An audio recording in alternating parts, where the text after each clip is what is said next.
আপনি তো ডাকসুর সাবেক ভিপি ছিলেন, এবারের নির্বাচন নিয়ে আপনি কি মনে করছেন, কেমন হবে এই নির্বাচন? যদি ঠিকঠাক সব কিছু হয় তাহলে ভেরি গুড। স্বাধীনতা যুদ্ধের চাইতে বড় কোনো ইতিহাস আমাদের জাতির নাই, গর্ব বলেন অহংকার বলেন যাই।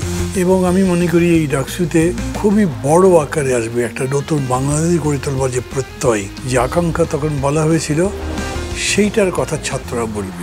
এটা কি প্রজন্মের এক ধরনের চিন্তার পরিবর্তন কিনা? ইমিডিয়েট একটা ট্রমা থেকে উঠেছেন বলে আপনার এটা হতে পারে। আগামী নির্বাচনের আগে আসলে এই যে সংস্কারের কতখানি জায়গায় একমতে আসা যাবে? মেয়েদের কোঅপারেটিভ দিতে পারবে না, সাংস্কৃতিক অনুষ্ঠান করতে পারবে না, মেয়েরা সন্ধ্যার পরে বাইরে যেতে পারবে না, এইসব যারা বলে তাদেরকে কোনো গণতন্ত্র মনে করি না। জুলাই সনদের একটা খসড়া আপনাদেরকে দেওয়া হয়েছে, খসড়ার উপর কি কি মতামত জানালেন? এই সনদের মধ্যে যা যা বলা হয়েছে এইটা কোনো আদালতে চ্যালেঞ্জ করা যাবে না, এটা হতে পারে না। সমকালীন বিষয় নিয়ে অনুষ্ঠান প্রাসঙ্গিক, আজ রাত 10টা 30 মিনিটে।